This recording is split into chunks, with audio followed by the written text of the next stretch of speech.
Hey friends, welcome to Rethinking Youth Ministry. This week, I'm joined by Tyler. What's up? Ashley. Hey. And Jean. Hello. And this week on the podcast, we're talking all about homeschoolers, and specifically, what do you do with the homeschoolers in your ministry?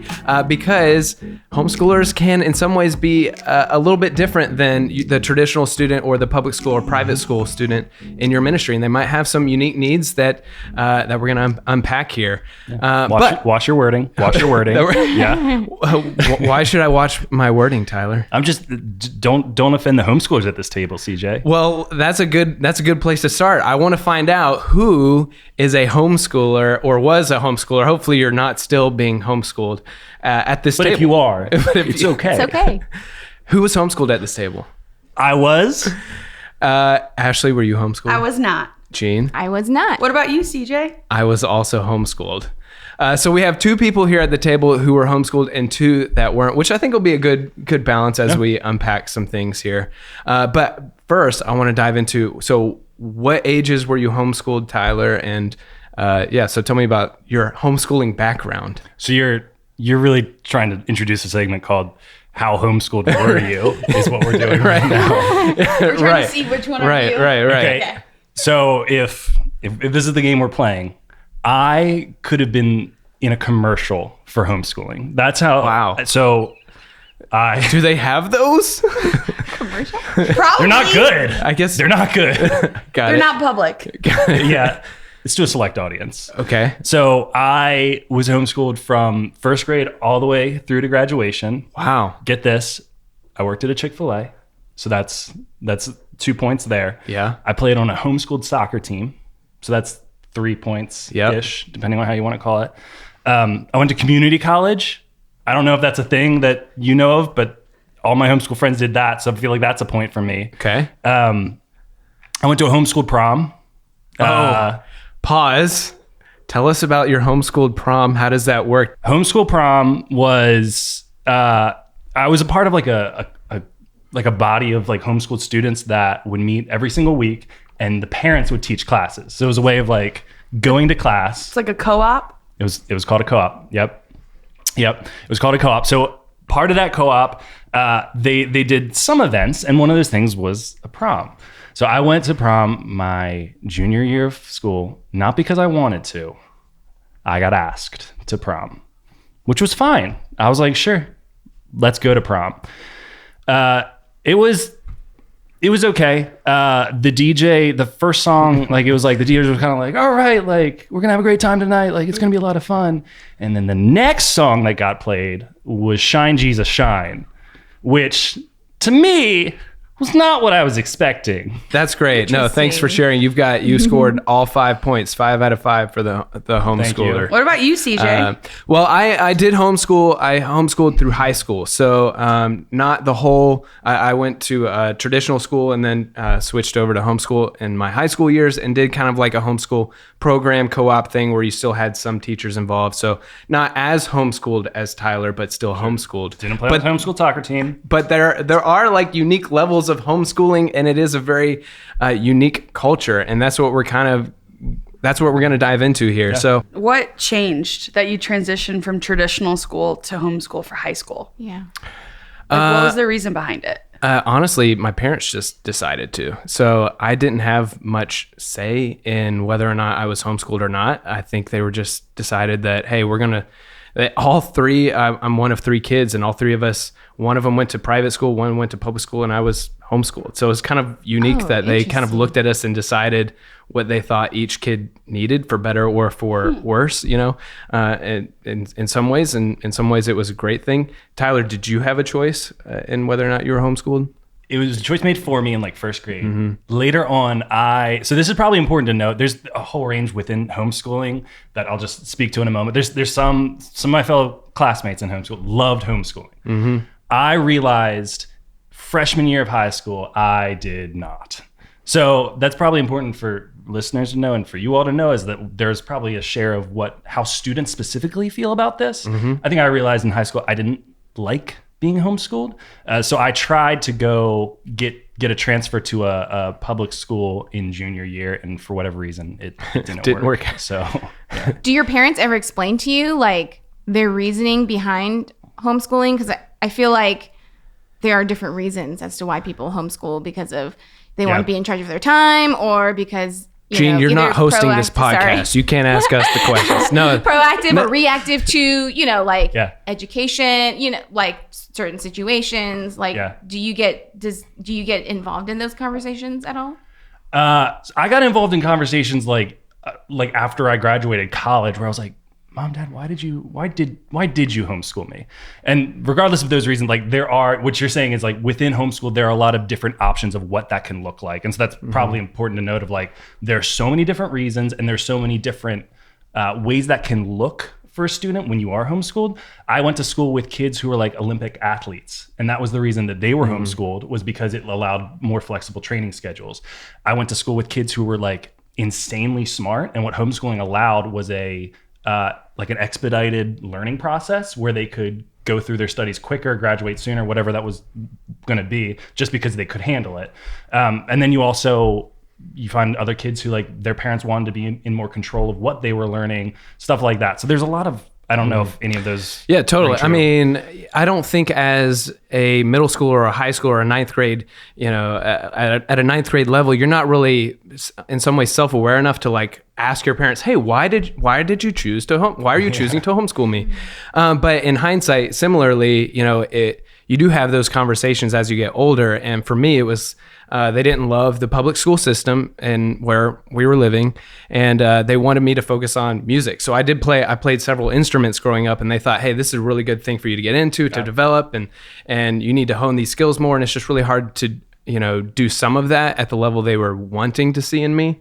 If you have a traditional school schedule. So very similar to what you're saying as far as like, I know I look like I was probably an Olympic athlete, but I wasn't, and that wasn't the reason they decided to homeschool me. Sure, like if oboe was an Olympic sport. Okay, so let's dive into this a little bit more. So, agree or disagree? It's more difficult to reach and connect with a homeschooler in your community than a student from a traditional school system.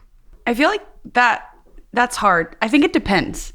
What do you think? I think it depends too. Like, are we talking about a one-on-one conversation? Are we talking about in a small group setting? Or like, what's the context? I don't know if this helps. I see two kind of angles of one is how a student or a kid connects with an adult leader or somebody like a ministry leader or small group leader, and then how a student might connect with their peers. At least it was my experience that I was well able to connect with adults, but I wasn't as good in my middle school and high school years with connecting with my peers. Were you aware of that as a middle schooler? A little bit, yeah. Okay. Yeah. Not fully aware, but you knew that there was more difficulty connecting with other students than there probably should be. Do you think that's changed at all now that like technologies move forward and social media platforms are... Like for me or for other homeschoolers? Well, I'm just thinking, like, as we've been preparing for this podcast, I've been thinking a lot about how different homeschool is now than when I was in school. And even when you were in school. And I think, 4 years of traditional high school or traditional middle school are gone in America. I think more and more often there are homeschool programs, there's hybrid homeschool programs, there's virtual classrooms, there's so many more opportunities and options. And so that's why I'm really excited that we're talking about this, because I think when we talk traditional homeschool, that's one thing, but I think it's not the same as it used to be. And I think when we look forward as a church, I think it's going to continue to change. And I think we're going to have to tackle this topic in a lot of different contexts, but we're going to have more and more of these situations because learning is being decentralized in the education system. So you're saying more as we think about education, this is only going to be more of a thing, whether you call it homeschooling or not, the variety in educational avenues, even if that's as a public schooler, but you're going to college classes, junior, senior year, like those are all challenges that we're going to have to face regardless when it comes to students. I remember being a teacher in the school system, and this was, let's say it was, I think back in like 2010, this specific conversation happened. So that was almost 10 years ago. And I remember we spent 45 minutes in this all-staff meeting talking about how students, middle schoolers, were not allowed to use tablets in the classroom. And this was like the position the school system was going to take on tablets in the classroom. And then you look fast forward 10 years and textbooks are pretty much only on tablets these days. And you look at colleges. When I was getting my master's degree, the only online degree you could get was from like this school in Arizona. You know, there wasn't all kinds of opportunities to get classes online. And now you see college students and high school students taking online classes, like more than 50% of their classes. And that's just going to keep trickling down into our students. And all these virtual schools, high schools and middle schools in all states across this country are growing for various reasons. The reasons you guys listed about homeschool. I mean, traditional homeschool, right, is when parents are determining the coursework. And then there are co-ops or virtual schools who still have like standards that they meet. Right. Things like that. So I just think if we don't start forward thinking as ministry leaders on how to tackle this topic, we're going to miss it. Because culture's already changing. We just have to figure out how to change with it. But I also agree what you were saying, like each student is doing all of these different like online courses, or parents have decided to do homeschool for a particular reason. Like there is some sort of reason as to why, like maybe the kid was bullied in school, like back in grade school. And then they're like, nope, no way. We're pulling you out because you're just going to get a better care here at home, or something happened, or, you know, for whatever reason. I think it impacts how you engage that student, because there could be a story behind all of that for each student is going to be different. Yeah, I think that's a great place to start as far as, you know, connecting with and reaching homeschooled students in your ministry sort of begins with knowing their story and their background, just like we do with all students. You know, we encourage connecting with and getting personal with the students in your ministry. And, you know, part of that is not just almost making fun of homeschooling from the get-go, but knowing that, hey, they might be homeschooling for a reason. And it might not just be because, you know, they're afraid of the big bad public school system. There might be, there might be a legitimate reason there that they don't want to, you know, use the public school system, but there might be other legitimate reasons too. And I think getting to know that story is a good starting point.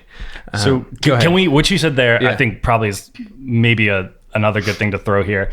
Why does homeschooling get made fun of? And if this is an intention that y'all face as ministry leaders, I frequently hear homeschooling jokes from people who were homeschooled or people who weren't. So is that a good place to say, what is it about that creates that tension?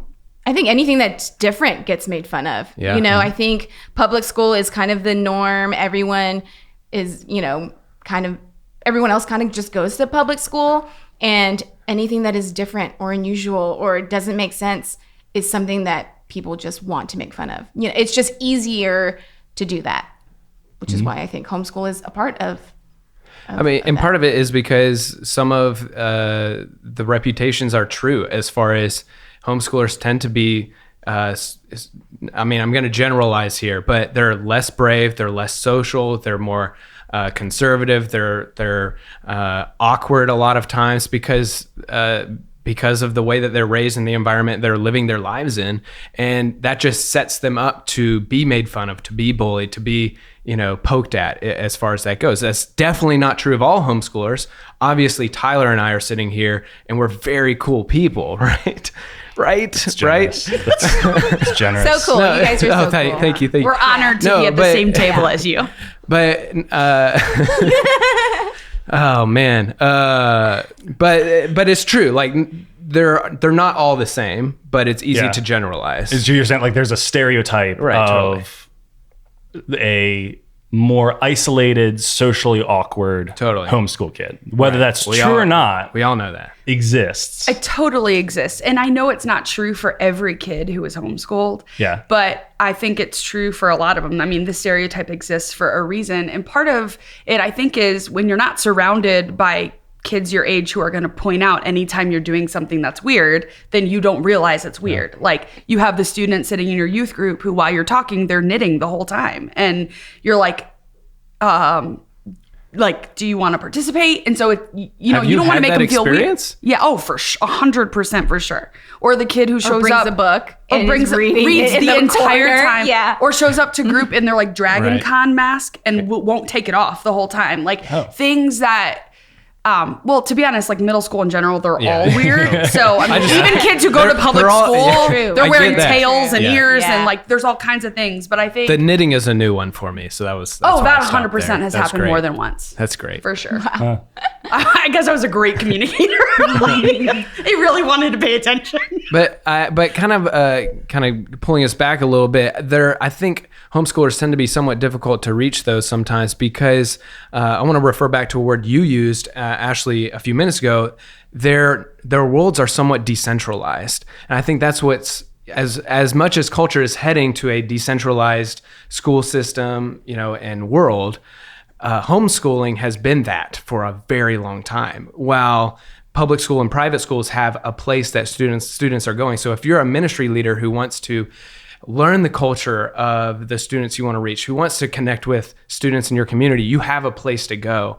And homeschoolers are so decentralized, you're not going to go to someone's home to learn about their culture, as far as homeschooling goes. But I think traditionally, a lot of homeschool students, especially in middle school, don't have access to a centralized place like a social media platform. So I think a lot of times the stereotype might exist, or they have trouble socially fitting in because they might not have heard that album that everybody's talking about on social media. And they may not be able to connect to your ministries outside of actually being there because they don't have a way to. Yeah, it's like there's this, with homeschooling, for better or worse, there's greater availability of isolation.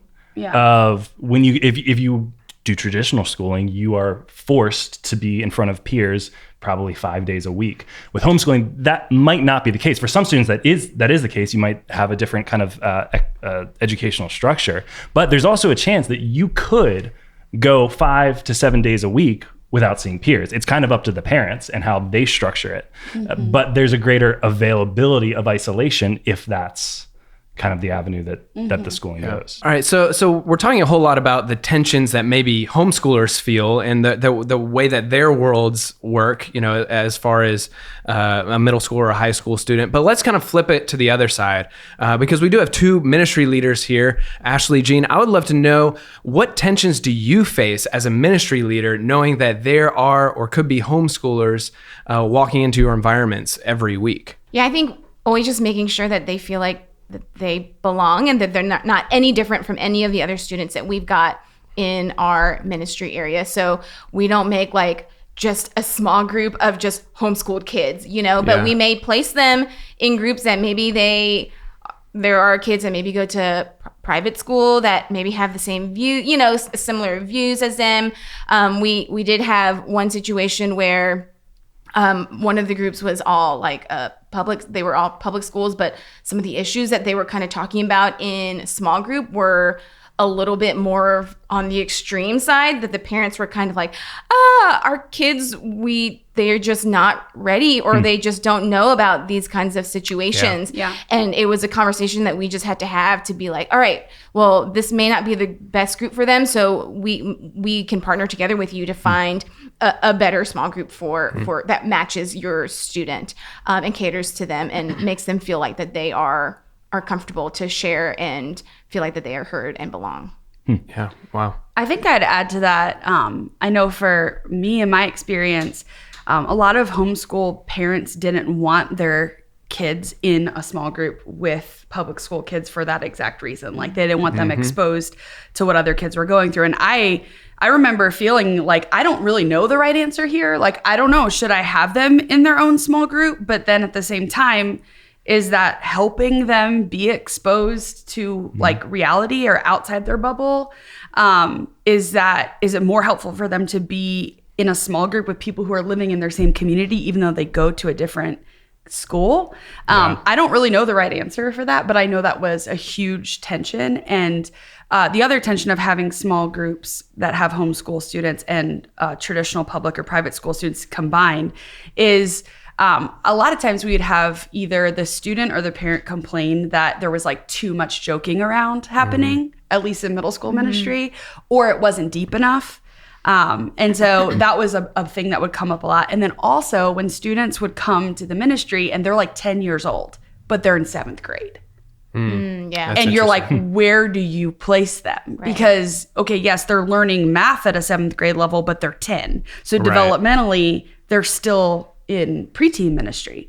And so, they haven't even entered into middle school, socially or developmentally. So how do you navigate? And that would come up a lot because, as you were saying, Tyler, with homeschool, you have an opportunity to take a fast track through your education and you can advance quicker. Not necessarily developmentally, but maybe, in your learning. So I think that was a big tension that we felt. Mm-hmm. And also when you talked about like letting them know they're included and they're not different, I think that was hard because a lot of times they'd feel left out, especially when we make an effort to try to be relevant to culture. Right. Mm-hmm. And they were so out of touch with what was going on in culture because they lived in this bubble. It was, how do we help them feel like they belong and they're not weird, but at the same time be relevant to kids who are up to date on culture. Yeah. But I think a lot of it is some like parenting is also different. Like you mentioned, like parents are the ones who are teaching some of these classes in homeschool, like the way you parent, the reasons why they've decided to homeschool. Like I feel like that all really plays a role and impacts that student and really understanding and partnering with those parents to understand, okay, like where they are in, in the scope of things, like where that student would best fit within your ministry area. Yes, so much of it is driven by parents, which might not be as true for a traditionally schooled kid. So like, and that might be a practical thing of like, maybe it's a good call to get to know the parents and just see where they're coming from and meet them. And usually if you meet them, you kind of get a pulse for like, okay, so this makes sense now why your kid believes this or something like that. Like it's context for what that kid has been experiencing potentially and why that's the way it is. And maybe for me, maybe it's because I was a public school teacher prior to being the youth pastor, but I always felt like a lot of times traditional homeschool parents felt suspicious of me, or they were always the one questioning what we were talking about, how were we talking about it? They were showing up at the parent preview nights. So, I mean, I agree, like when we get into like, how can we better partner with parents of homeschool kids and all of that, I'd love to dive into that. But I do feel like the pressure is different, and they're the first to raise a flag on anything that feels off base. And like I said, I think especially in middle school, parents are like that in general because they're all over the board in middle school and developmentally, maturity, puberty wise, all over. And then you add the homeschool dynamic on top of it. It feels so sensitive and so personal.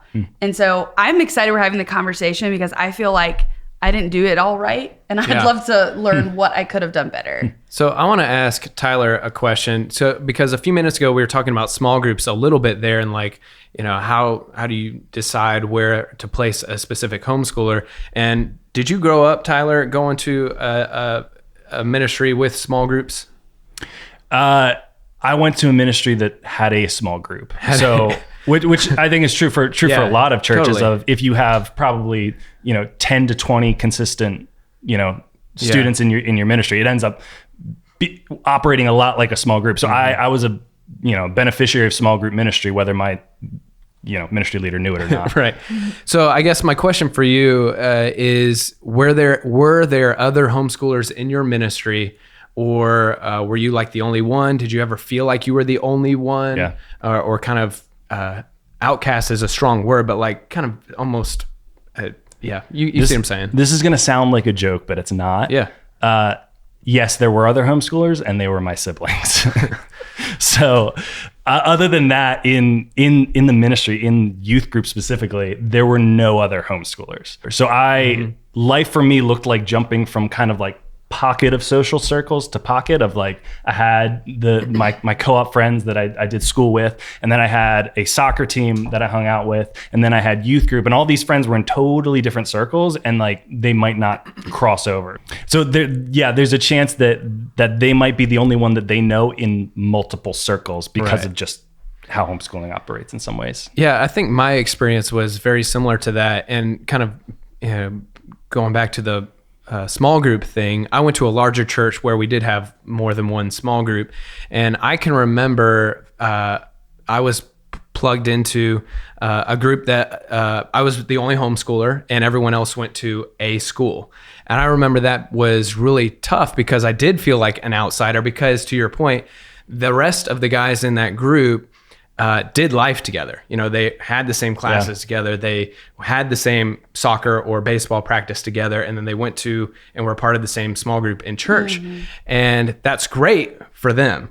But I always remember it was always tough to become one of the guys in the group because I didn't have all of the other shared experiences. Right. And I don't know the answer, but I always remember feeling like they didn't know where to put me maybe. So they just plugged me in somewhere. And I would say, well, I don't know what the answer is. Just plugging them in somewhere is probably not the best way to do that.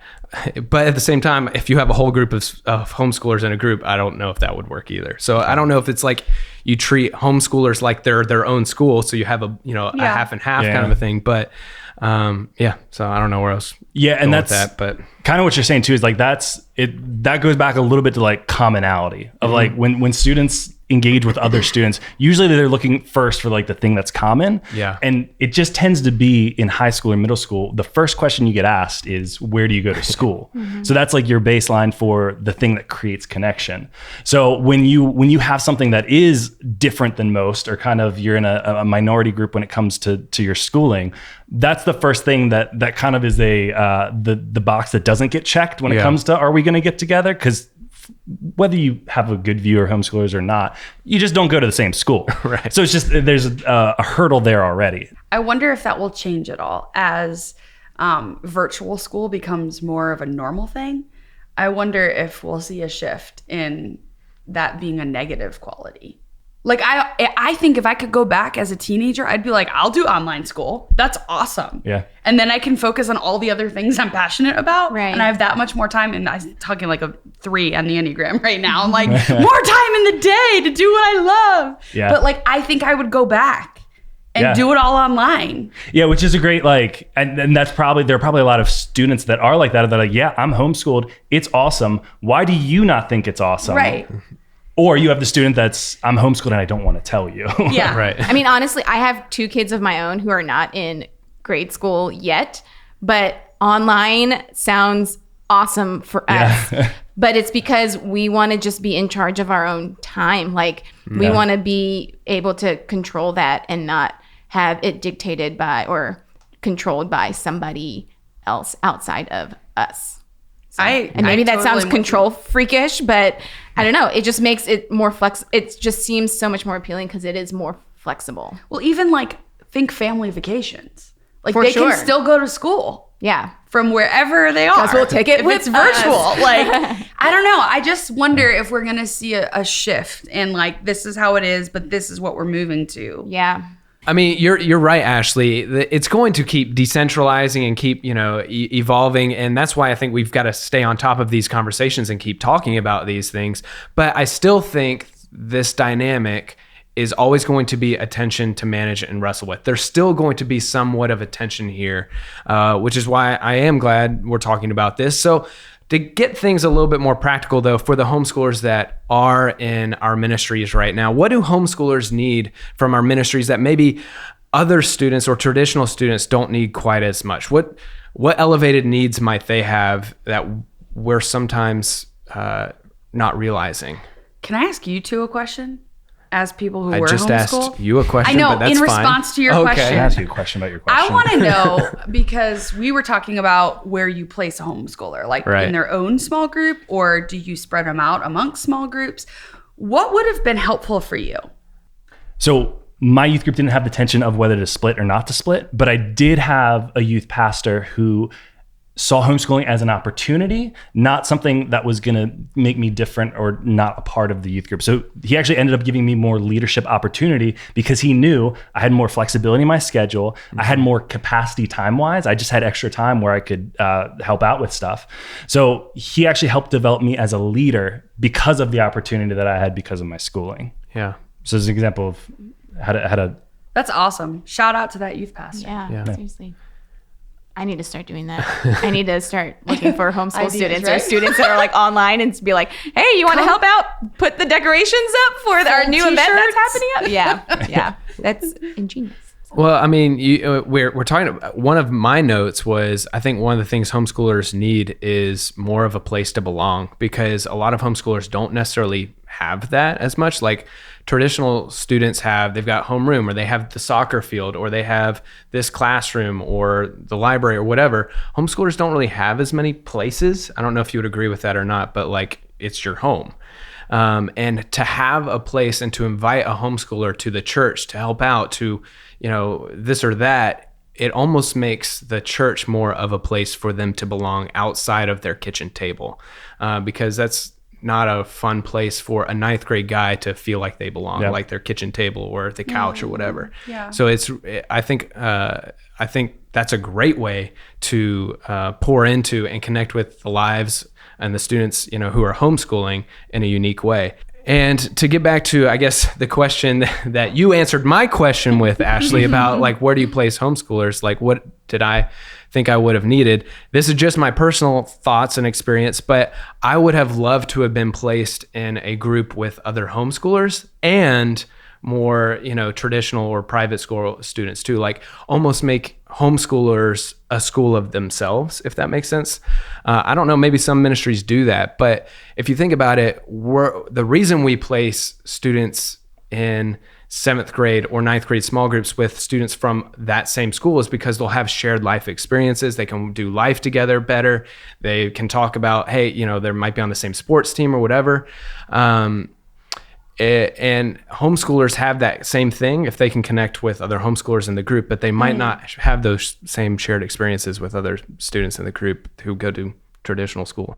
I think when I was in high school, I would have preferred to be in a group that wasn't just homeschoolers, because I spent so much time in classes, or me personally, I had a homeschool soccer team. So I was kind of ready to be outside of the homeschooling world, and I was looking for opportunities to do that. So that was true of my case, but I think there's also a tension there of if you're the only homeschooler in a group that all goes to the same school, well, that's got to feel a little bit isolating too, and that's going to be hard to connect to. So I think it's probably this is a really difficult question that probably doesn't have an easy answer. Yeah, to. I mean, we do kind of a mix of homeschool and then kids that are like in private, or there's other schools that we don't have a huge ton that we're pulling from, like a school that we're pulling from that we just kind of, put them together. And it seems to be working for us, like the those homeschool students with the other kids that just don't have a lot of other students from their school. They just all bond over the fact that, well, it's just us, like,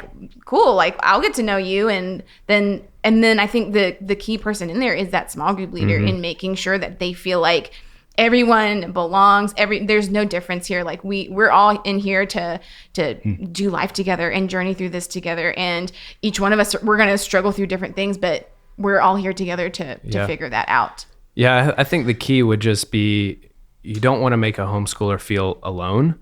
And so I think the balance is, maybe you don't want to do a whole group of homeschoolers together. That's totally understandable. You also don't want to do one homeschooler in a group of students who go to all one school. Right. Because then we are setting a kid up to be an only. For sure. Yeah. The way that we did it was, they were organized by their school or area that they lived, and homeschool kids could kind of pick which group they wanted to go into.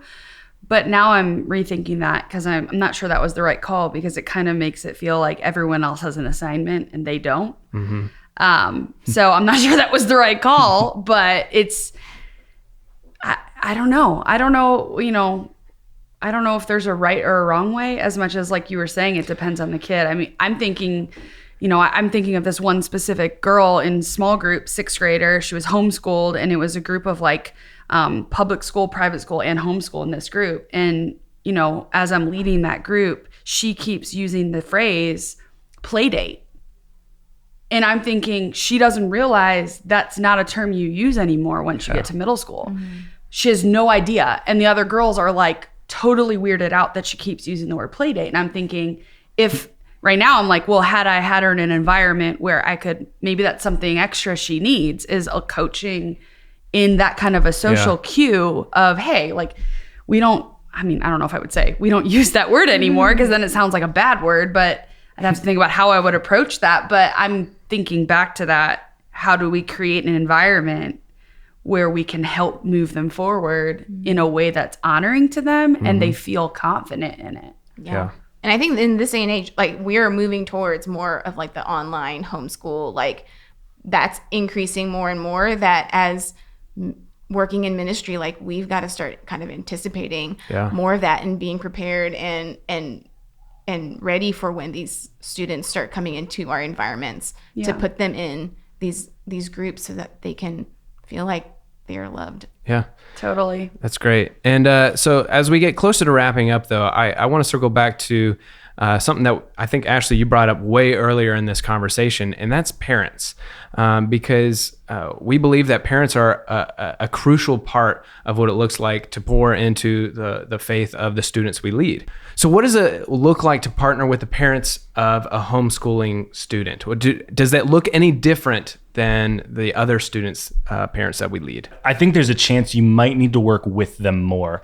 Maybe, and this, again, there's a full range of what it looks like to homeschool, but a lot of homeschool parents are used to curating experiences and sort of being the sole decider of what their kid learns. And sometimes that's a really good thing. But sometimes that can create a sense of, well, I don't want you teaching my kid that, or I don't want you teaching my kid that. So the more you can be proactive in partnering with them and making sure that they know that you're on their side and, hey, here's what we're going to be teaching. I just wanted to give you a heads up so that they can do what they do best of kind of looking out for their kid. It only can help you in their relationship just to know that they're coming from an angle of what they do as an educator and as a parent is help curate learning for their kids. So as a church, you can partner with them in that and not be for or against them. I love that. I mean, I definitely think turning the volume up on partnering with parents. I mean, all jokes aside, parents who are homeschooling their kids are doing so because they really care about their kid and they want the best for their kid, whether it's they need to learn in a special way or they need, they're overcoming something or they are on the fast track to something else, whether it's athletics or academics. I think parents of homeschooled children are amazing. And as frustrating as it can be sometimes as a youth worker, because they're the ones you get emails from or calls about, or they call your senior pastor and jump over your head. And then you get called into that, the executive pastor's room and they're like, what did you talk about? Like, as frustrating as that can be, and I know that's a real frustration, the heart of it is they care. And so I love what you were saying, Tyler, is partnering with parents. And I think, we've talked on this podcast before about the importance of using technology to be transparent about what we're talking about with students, whether that's especially in middle school ministry, when you're talking about sensitive topics like self-harm or suicide or sex or fill in the blank, whatever it is. Like, how do you equip the parents who want to be the number one resource in their kid's life? And we want that. Right. Like, that's our whole strategy at Orange, is we want parents to be the number one, we want them to be the number one source of information to their kid. So how do we do that when school's decentralizing, church is decentralizing? How do we leverage things like podcasts and YouTube and parent meetings and live streaming? And man, we live in an awesome time where we can do this as youth workers. It's going to take a lot of work and changing our budgets, but I think we don't have a choice if we want to keep moving forward in youth ministry. I would also add that, for as much as I'm a small group leader, but as often as I get frustrated with the lack of response I get from parents and the lack of, like, they're not responding to my emails, they're not responding to my texts or phone calls or whatever, the lack of quote unquote parent engagement that we often sometimes feel, even though it may or may not be true. The parents of homeschoolers are usually on the other side of that, because to your point, both you, Ashley and Tyler, like, parents of homeschoolers want to be more involved. Like, that's the reason why they're doing it. And I think we can lean into that as ministry leaders and small group leaders and take advantage of the fact that, hey, they want to be more involved. Maybe I don't love the fact that they're asking about, hey, why is this bottom line this way? Or why are you using this scripture this way? As frustrating as that can sometimes be, the other side of that is, hey, we can, I don't have to try to connect with them because they want to connect. And we can use that in our ministries to pour into the lives of that student and honestly, all of our students. Like we can partner with them and use their help in our ministries in a lot of ways because they want to be more involved. And that's not to say that public school parents don't care, but I think we're saying that homeschool parents naturally have an antenna up already. So let's take advantage of that. There's an opportunity there that we can tap into. So as we wrap up, what would you say your final thoughts would be as far as what can we do to serve and connect with the homeschoolers in our ministries? Yeah, I think we just help them feel like that they belong, that they're not any different from any of our other students, because that's what all middle schoolers want, is just to be loved and belonged, and that someone knows them and hears them, and that that they matter. I would say 2 callbacks to what we talked about earlier, where we talked about a lot of times either homeschoolers themselves get frustrated in small groups or large group because it's not deep enough, or parents challenge, it doesn't seem deep enough. And what and I don't have like research to back this up, but in my experience, a lot of times the homeschoolers in the youth ministry may have maybe more biblically literate, but it's the application of what does that look like playing out with other people and in life. And so as a youth worker or a small group leader, I would really lean into that is, yes, they may know the Sunday school answers. Yeah. And yes, they may know the answers to how that Bible story goes. But what does that look like in their life? And leaning into that piece. And when parents challenge you about the depth of your small group or the depth of your messages, asking the question, how do you measure depth? Like, what do you mean by that?